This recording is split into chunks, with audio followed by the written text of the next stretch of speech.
నమస్తే, welcome to Disha TV.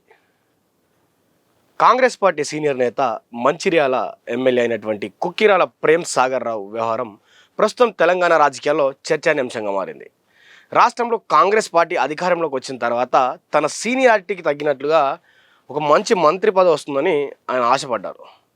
అయితే జిల్లా సమీకరణాలు ఒకసారి చూసుకున్నట్లయితే, అదేవిధంగా సామాజిక సమీకరణాలు ఒకసారి మనం చూసుకుంటే కూడా ఆయనకు క్యాబినెట్ హోదాలో అక్కడ ఉన్నటువంటి పరిస్థితిలో ఆయనకు చోటు దక్కలేదు. దీన్ని భర్తీ చేసేందుకు ప్రభుత్వం ఆయనకు సివిల్ సప్లైస్ కార్పొరేషన్ చైర్మన్గా పదవిని కేటాయించింది.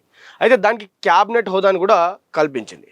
అయితే ప్రభుత్వం జారీ చేసినటువంటి జీవో ఎప్పుడైతే జారీ చేసిందో దాని తర్వాత ప్రేమ్ సాగర్ అప్పటి నుంచి ఇప్పటి వరకు ఆ బాధ్యతల్ని ఇంకా స్వీకరించలేదు. తనకు నామినేటెడ్ పదవులు వద్దని, కేవలం మంత్రి పదవి మాత్రమే కావాలని ఆయన పట్టుబడుతున్నారు. ఒకవేళ మంత్రి పదవి ఇవ్వకపోతే సాధారణ ఎమ్మెల్యేగానే ఉంటాను కానీ కార్పొరేషన్ చైర్మన్ బాధ్యతలు తీసుకోనని తన సన్నిహితుల వద్ద స్పష్టం చేశారు. ఈ విషయాన్ని ఇప్పటికే పార్టీ అధిష్టానానికి మరియు ప్రభుత్వ పెద్దలకు కూడా ఆయన తేల్చి చెప్పినట్లు తెలుస్తూ ఉంది. ఇదే సమయంలో మరో సీనియర్ నేత ఎవరైతే బోధన్ ఎమ్మెల్యే సుదర్శన్ రెడ్డికి కూడా అక్కడ ఉన్నటువంటి పరిస్థితుల్లో మంత్రి పదవి వస్తానని ఆయన కూడా అనుకున్నారు. కానీ ప్రభుత్వ సలహాదారుగా క్యాబినెట్ హోదా కల్పించి ఆయన వెంటనే అప్పటికప్పుడు బాధ్యతలు స్వీకరించి ఆయన క్యాబినెట్ సమావేశాలకు కూడా ప్రత్యేక ఆహ్వానితుడిగా కూడా ఆయన వెళ్తున్నటువంటి పరిస్థితి.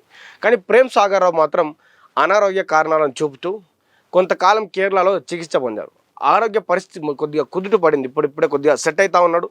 దాని తర్వాత కూడా ఆయన చైర్మన్ పదవి వైపు కూడా ఈ మొగ్గు చూపకపోవడం కూడా, అసలు చైర్మన్ పదవి వద్దు అన్నట్టు కానీ ఇంకా జాయిన్ కాకపోవడం కూడా కీలక అంశాలన్నీ కూడా బయటకు వస్తూ ఉన్నాయి. ప్రేమ్ సాగర్ని ఒప్పించేందుకు పార్టీ పెద్దలు, కీలక నేతలందరూ కూడా రాయబారం నడిపినప్పటికీ అవి ఫలించలేదు. ప్రస్తుతం తెలంగాణ క్యాబినెట్లో సీఎం కాకుండా 15 మంది మంత్రులు ఉన్నారు. ఇంకా 2 మంత్రి పదవులు ఖాళీ ఉన్నాయి. ఆ ఖాళీను భర్తీ చేసే సమయంలో తన పేరును పరిగణలోకి తీసుకోవాలని ఆయన ఏఐసిసి నేతలను కోరుతున్నారు. తను పట్టు విడకుండా మౌనంగా ఉండిపోవడం ద్వారా అధిష్టానంపై ఒత్తిడి పెంచే వ్యూహాన్ని ఆయన అనుసరిస్తున్నట్టు కూడా చాలామంది చెప్తున్నారు. ప్రస్తుత పరిస్థితిని ఒకసారి మనం మాట్లాడుకుంటే, ఎవరైతే కుక్కిరాల ప్రేమ్ సాగర్ రావు ఉన్నారో ఇంకా తన మొండి పట్టును విడవట్లేదు. ప్రభుత్వం ఆయనను సివిల్ సప్లైస్ కార్పొరేషన్ చైర్మన్గా నియమించి దానికి క్యాబినెట్ హోదా కల్పిస్తూ 2025 అక్టోబర్లోనే జీవో విడుదల చేసినప్పటికీ ఈరోజు ఈ నెలలో కూడా తను ఇంకా పదవి బాధ్యతలు చేపట్టలేదు. 2026 మార్చ్ ఇప్పటికి కూడా ఆయన పదవి బాధ్యతలు చేపట్టలేదు.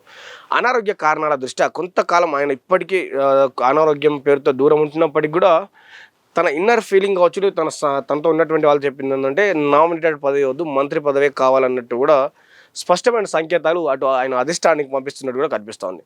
ప్రస్తుతం తెలంగాణ క్యాబినెట్లో ఖాళీగా ఉన్న ఆ 2 మంత్రి పదవుల్లో ఒకటైనా తనకు దక్కాలని ఆయన గట్టిగా పట్టుబడుతున్నారు.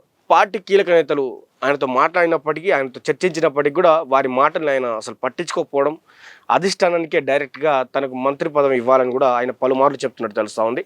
అయితే నియోజకవర్గ అభివృద్ధిలో ఆయన పనుల్లో పాల్గొంటూ అధిష్టానం నిర్ణయం ఏం తీసుకుంటుంది, ఏం చేస్తుందో కూడా వేచి చూస్తాను కూడా ఆయన చెప్తా ఉన్నారు. ఎమ్మెల్యేగానే కొనసాగుతాను కానీ నాకు నామినేటెడ్ పదవి వద్దు, నామినేటెడ్ పదవి అసలే వద్దని కూడా పలుమార్లు చెప్తున్నటువంటి పరిస్థితి. సుదర్శన్ రెడ్డి కావచ్చు, చాలామంది ఇంకా మంత్రి పదవుల కోసం అటు కోమటిరెడ్డి, రాజగోపాల్ రెడ్డి ఇలా చాలామంది మంత్రి పదవుల కోసం ఎన్నోసార్లు ప్రయత్నం చేశారు. కానీ ఎవరికి ఆ 2 మంత్రి పదవులు ఉన్నాయో అవి ఎవరికి ఇవ్వడానికి ఇష్టపడట్లేదు. ఎందుకంటే ప్రస్తుతం ఉన్నటువంటి పరిస్థితుల్లో ఇటు బీసీ వాదం అనేది ఎక్కువ ఏర్పడింది. బీసీలకు ఇవ్వాలని ఇటు బీసీలు, మాదిగలకు ఇవ్వాలని మాదిగలు, మాలలకు ఇవ్వాలని మాలలు, ఇలా చాలామంది మధ్యలో గొడవలు జరుగుతూ ఉన్నాయి. సో కోమటిరెడ్డి, రాజగోపాల్ రెడ్డి గతంలో కూడా వారు ఇస్తా అని చెప్పడం జరిగింది. సో అది ఇవ్వలేదు. తాను కూడా అక్కడ నల్గొండలో గట్టిగా గలం వినిపిస్తున్నటువంటి పరిస్థితి. ఇలా ప్రభుత్వానికి నలువైపుల నుంచి కూడా, సొంత పార్టీ నాయకుల నుంచి కూడా ఇబ్బందులు కలుగుతూ ఉన్నాయి. కార్పొరేషన్ చైర్మన్ ఇచ్చినప్పుడు కూడా తీసుకున్నటువంటి పరిస్థితి. మరి చూద్దాం రానున్నటువంటి రోజుల్లో కుక్కిరాల ప్రేమ్ సాగర్ రావు గారు మరి ఆ పదవిని స్వీకరిస్తారా, లేకపోతే మంత్రి పదవి కావాలని మళ్ళీ పట్టుబడతారా?